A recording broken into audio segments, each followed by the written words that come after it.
Assalamualaikum warahmatullahi wabarakatuh. Jumpa lagi bersama saya Bayu Fajar Susanto, SEMM, bahwa saya akan membawa mata kuliah manajemen pemasaran. Pada hari ini pertemuan pertama kita, saya akan membacakan RPS, rencana pembelajaran semester, pada mata kuliah manajemen pemasaran dengan bobot mata kuliah itu 3 SKS pada semester 2 pada prodi bisnis digital. Capaian pembelajaran atau kompetensi mata kuliah ini adalah agar kita dapat memahami, mengetahui, mendefinisikan dan mengaplikasikan gambaran umum manajemen, baik itu manajemen dasar manajemen dan manajemen pemasaran. Pada minggu pertama kita akan menghadapi gambaran secara keseluruhan tentang konsep pemasaran. Jadi ada pemasaran-pemasaran yang memang kita bisa ambil alih gambarannya itu bagaimana. Apakah masih seperti dulu atau sekarang ini sudah berubah gitu kan. Nah, pemasaran ada perubahan bisnis dan pemasaran serta kepuasan pelanggan. Kepuasan pelanggan lebih cenderung kita lebih mengetahui pada customer behavior. Jadi kepuasan pelanggan atau yang lain-lainnya. Selanjutnya minggu kedua juga kita memahami gambaran secara umum keseluruhan tentang konsep pemasaran. Selanjutnya pada minggu ketiga kita mampu, bagi mahasiswa kita mampu menyusun rencana strategi pemasaran. Kita sering dengar yang namanya Renstra, rencana strategis kan, tapi belum tahu kan Renstra itu kita bisa ambil alih, kita bisa lebih fokuskan ke Renstra pemasaran. Marketing, kalau dengan istilah marketing itu kita selalu hanya taunya menjual dan membeli, tapi kita belum tahu di dalamnya itu banyak sebenarnya yang bisa kita fokuskan gitu ya. Bahan kajian nanti pada pertemuan 1, 2, dan 3 kita akan mempelajari perencanaan strategis pada tingkatan organisasi, tingkat korporat dan divisi serta unit bisnis. Mempelajari proses pemasaran dan perencanaan pemasaran. Oke. Selanjutnya pada pertemuan keempat dan kelima kita akan mampu menganalisis sistem informasi pemasaran. Nah, ini yang saya maksud dengan sistem informasi manajemen. Nanti di dalam sistem informasi manajemen juga ada yang namanya sistem informasi pemasaran. Nah, itu fokus kita pada mata kuliah sistem informasi manajemen ataupun manajemen pemasaran, kita akan fokus di beberapa sistem itu. Terus selanjutnya pertemuan ke-6 dan ke-7 kita semua mampu menguraikan dan menjelaskan konsep pasar konsumen dan pasar bisnis, dan faktor-faktor yang mempengaruhi perilaku pembelian konsumen dan bisnis. Pada pertemuan ke-8 kita akan menghadapi yang namanya UTS. Jadi tetap sama pertemuan ke-8 kita akan menghadapi UTS. Selanjutnya pertemuan 9 kita akan mampu menjelaskan konsep persaingan dan menganalisis strategi bersaing perusahaan. Nah, selanjutnya pada pertemuan ke-10 kita semua dapat memahami segmentasi pasar yang saya maksud tadi, segmentasi pasar, terus target pasar, terus ada positioning, serta menggunakan pengetahuan ini untuk merumuskan strategi pemasaran perusahaan. Perusahaan atau corporate. Jadi kita bisa fokus gitu kan antara target pasar, segmentasi pasar, serta positioning. Seperti itu. Selanjutnya pada pertemuan ke-11 kita mampu menggunakan pengetahuannya untuk memecahkan kasus pemasaran. Pada pertemuan ke-12 kita semua mampu menjelaskan produk dan bauran serta menganalisis strategi pemasaran sepanjang perjalanan PLC. Selanjutnya pertemuan ke-13, minggu ke-13, mahasiswa mampu memahami dan menjelaskan konsep penetapan harga produk. Nah, disinilah masuk kita yang namanya penetapan harga produk per unit. Jadi kalau kita di pemasaran itu kita harus mampu menjelaskan yang namanya penetapan harga produk. Jadi bagaimana kita bisa menetapkan. Nah, seperti yang saya tanya tadi kan di video itu satu freelance-nya berapa? Dari mana bisa menetapkan harga 150.000? Tadi CK ada nyampaikan ada 100.000, saya 50.000. Bisa dari mana menetapkan harga itu?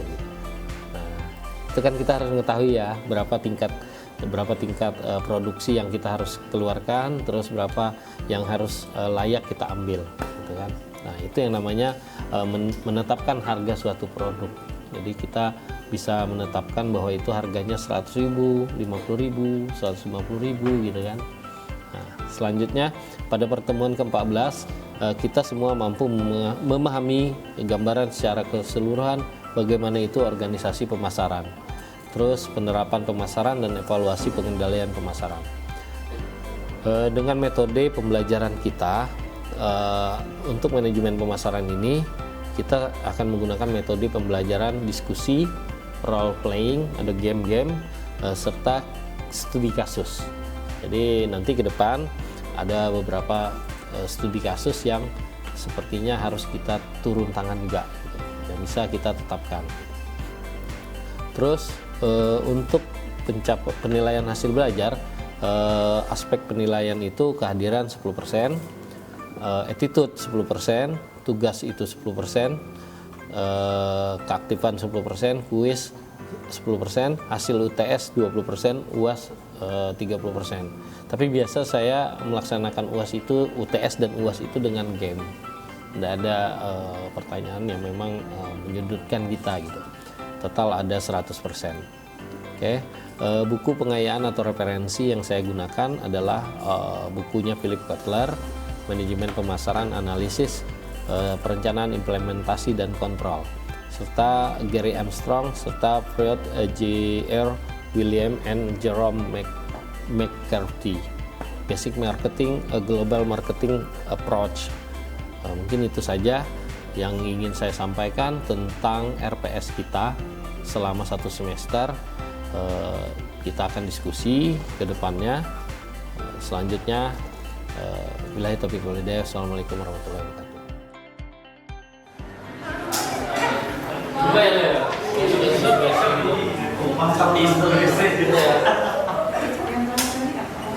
Ya, dia ada namanya adikan ya. Cuman karena di pasar itu banyak namanya Adi yang jual ikan, akhirnya difokuskan lagi. Nah, itu party ID. Kalau kita diberikan nama, itu berarti kita diberikan kepercayaan party ID identitas kita. Sama seperti teman saya itu, dia awalnya dia jual ikan memang, tapi dia jual ikan di pasar itu ada yang satunya itu ada di ikan bawal, Adi bawal. Jadi memang difokuskan karena segmentasi kita memang sudah tahu. Nah, sama seperti siapa tadi, tapi kamu sebenarnya ngambil sudah basic, kita takut gitu kan. Dia nama orang mereka, orang yang bilang ini memang fokus dia. Jadi kalau ngobrol dengan orang yang otak hijau ini, kalau seandainya bagi dia, oh ini cocok nih, orang ini kompeten, itu nyambung. Tapi kalau dia otak hijau banyak dari sini. Banyak. Oke, cenderung menarik dari mundur aja. Itu timbang cukup dia kalau ada kesalahan. Oke, kita lanjut ke otak oren, otak terakhir. Otak oren. Nah, karena beda nama pasti akan beda harga. Ya, pasti lah. Karena beda nama, beda harga. Ini contohnya. Nah, tuh. Ini maksudnya tadi red rice. Nah, nasi goreng. Ini chicken strip, mana ayamnya ada yang goreng. Yang paling penting lagi telur. Berwirausaha dimulai dari mana? Jadi kita bisa fokuskan bahwa otak kita ini termasuk ke dalam warna apa? Nah, ini untuk wirausaha. Nanti kita bahas tentang otak warnanya apa. Oke, lamanya belum siap? Sambil kerjakan, silakan kalian kerjakan yang sudah siap, fokus dulu ya. Sini saya akan jelaskan sedikit. Tadi ada 4 kepribadian yang paling utama. Yang pertama sumber energi, dan yang kedua proses informasi. Itu dari kepribadian kita. Yang mana paling menonjol dari kita? Itu nanti kalian bisa fokuskan kemana kalian sebenarnya. Jadi kalau ada beberapa sumber yang memang menyatakan bahwa kita itu ternyata fokus hanya sebagai pekerja dan kita fokus hanya sebagai pemikir. Nah, cocoknya di mana? Di top manager atau middle manager atau low manager. Terus tes ini menunjukkan itu kepribadian berdasarkan pola pikir dan cara bertindak kalian. Misalnya kalian mau jadi MLM misalnya, ya misalnya gitu kan, cocok enggak gitu kan, atau bagaimana kita dalam memasarkan sebuah bisnis. Jadi ada dan yang paling utama itu kalau kewirausahaan itu memang harus dipaksa. Kalau kita ingin memulai itu harus memaksa gitu kan, biar kita terbiasa. Kalau sudah terbiasa baru jadi bisa, gitu ya, betul ya? Oke, dengan mengetahui kepribadian yang bersifat multi-pass, katanya memungkinkan orang untuk menerima, menghormati dan menghargai orang lain lebih mudah. Jadi kita udah tahu nih kita nih orang sifatnya seperti apa, kita bisa lebih mudah menghargai orang, gitu ya. Terus dengan memiliki pemahaman yang lebih baik mengenai warna otak dapat membantu mengembangkan komunikasi. Jadi maksud saya untuk hari ini kita bisa membantu mengembangkan komunikasi yang lebih baik, efektif, dan resolusi konflik yang lebih baik, tidak banyak konflik. Jadi kalian sudah tahu nih sesama teman. Ternyata kalian, misalnya siapa? Meli ternyata otaknya otak kuning. Yang Seno, dia otaknya biru. Ternyata kalian sudah tahu nih, sudah saling mengenal. Ternyata kalian itu memang cocok. Nah, yang ini untuk berpikir kreatif, misalnya seperti itu. Yang satu ya untuk eksekusi. Gitu. Jadi kalian bisa dipadukan. Contoh seperti itu ya. Oke, saya di bukunya Prof. Renal Ghazali itu ada beberapa bab yang memang menyatakan bahwa tes brain power ini sangat efektif bagi usaha pengusaha atau yang ingin memulai usaha yang baru. Jadi ada beberapa. Saya sudah tadi mengerjakan ini.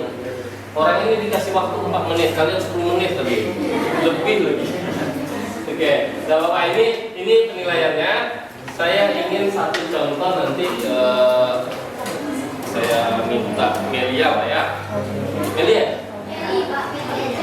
aja. Meli aja.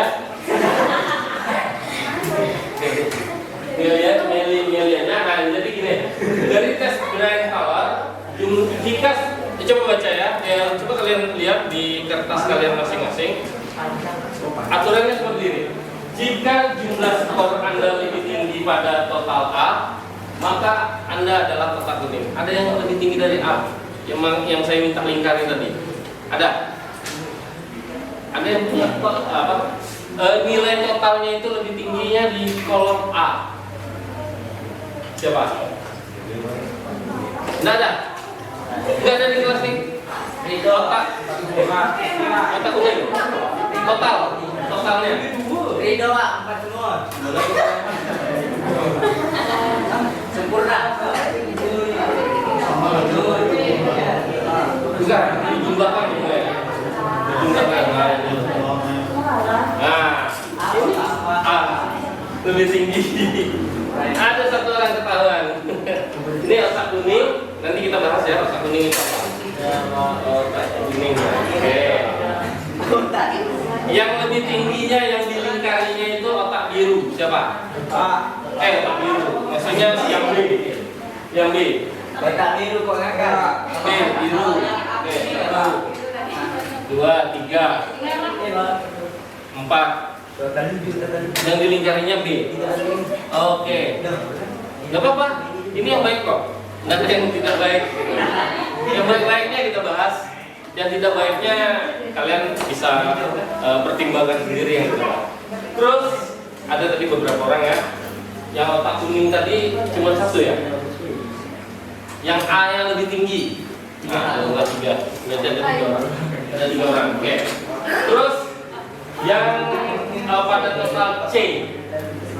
Yang C-nya lebih tinggi. 1, 2, 3, 4. Oke. 5, 6. Oke. Terus yang D, banyak yang D berarti. D ya. Sesuai dengan otak. Oke, yang D. Kok ini apa? Belum tahu jumlahnya. Oh A ya tadi A sudah.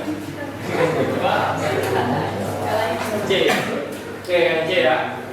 Jadi tengok di lingkari kalian sudah ketahuan tadi warnanya warna apa, kita bahas masalah warnanya. Siapa? Oke? Siap ya? 1, 2, 3. Otak kuning. Dengarkan. Dapat diandalkan. Orangnya itu dapat diandalkan. Nah, kan bagus kan? Bisa kita andalkan kan? Itu yang pertama. Ini otak kuning. Tadi berapa orang otak kuning? 1, 2, 3. Oke. Orangnya dapat diandalkan. Tapi ini hanya untuk di kelas ya. Di luar nanti kalian jangan pulang sok-sok gitu kan. Aku juga dapat diandalkan. Tapi memang ini ciri-cirinya. Kalian ternyata memang sudah masuk ke dalam biasanya perusahaan besar pasti akan melakukan tesnya seperti ini. Jadi kalian tidak terkejut lagi kalau kalian turun nanti otaknya tidak ada bisa sama. Nah nanti kita bahas ya yang otak yang sama. Maksudnya yang warnanya ada banyak. Ada kelebihan yang memang mungkin tidak dibahas di dalam ini nanti kita bahas. Oke ya, lanjut ya. Orangnya dapat diandalkan, orangnya juga bertanggung jawab, terus hati-hati. Dan pengambilan keputusan yang disiplin. Ini cocok untuk jadi apa? Wah, ya. Cenderung detail dan ingin memberikan entah. Nah itu negatifnya mungkin kan. Tolong ambilkan air minum. Tolong ambilkan kursi, ya bisa aja kan. Nah itu.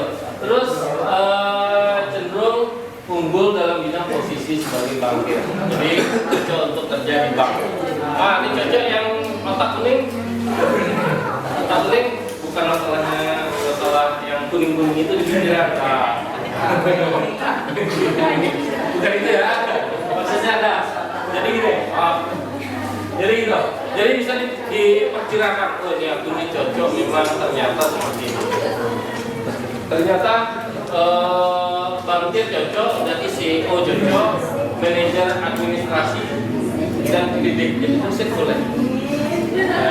Bisa. Nah itu ya. Terus kalau di tempat kerja mereka siap, akurat, terorganisir, serta memimpin dengan rencana langkah demi langkah. Ini cocok. Kalau di kantor kan cocok. Nah selanjutnya menghargai kesetiaan. Ini yang susah. Karena cuma 3 orang kan otak kuning kan. Suka menghargai kesetiaan, keturunan rasa normal, moral dan kuat mengenai apa yang benar dan apa yang salah. Betul nggak dari semuanya? Insya Allah Pak.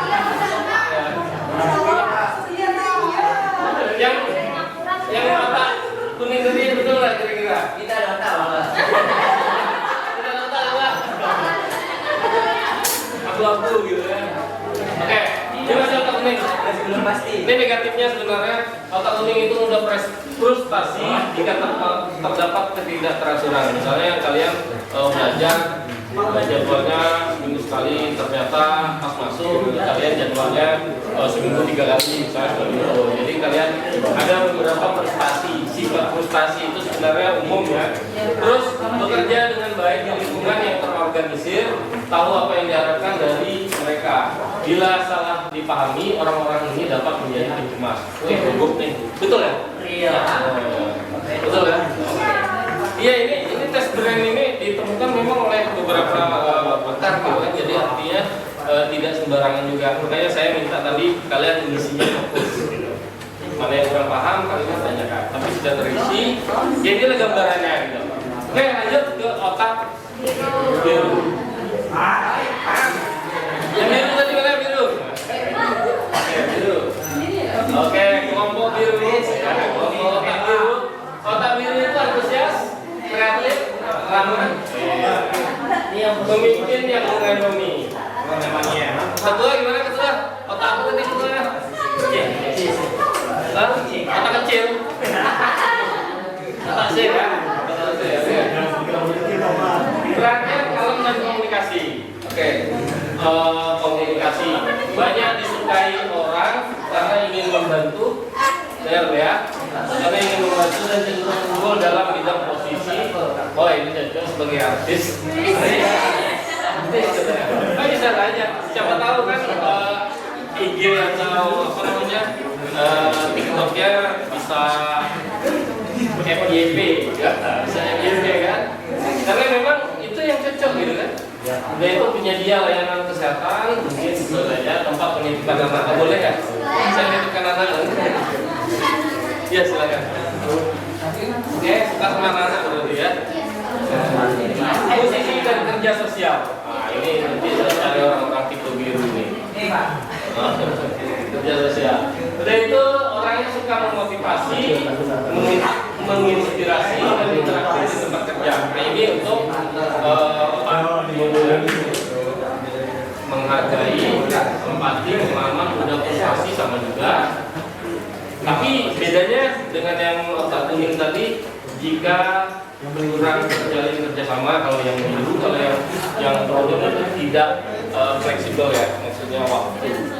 Ternyata masyarakat kita itu sebenarnya membutuhkan yang unik bang, gitu ya. Artinya bisa kita fokuskan lagi kalau ada kalian punya usaha, fokuskan misalnya lili tadi dengan apa, ikan misalnya apa gitu ya.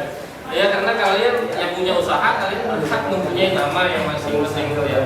Tapi hati-hati juga sama kayak MS Glow dan PS Glow waktu itu. Nama sama gitu kan, akhirnya klaim yang menang PSS sebesar berapa 3 miliar, 300 miliar. Jadi hati-hati ya. Kalau mau kasih nama, kalian cek dulu nama itu bagaimana, fokusnya bagaimana. Oke, ada pertanyaan? Hah? Tak ada ya? Tak ada pertanyaan ya? Diskusi gitu, ada pertanyaan? Jika tidak ada, kita tutup pertemuan hari ini. Udah mau selesai ya? Kalau enggak, kita lanjut. Oke, gimana?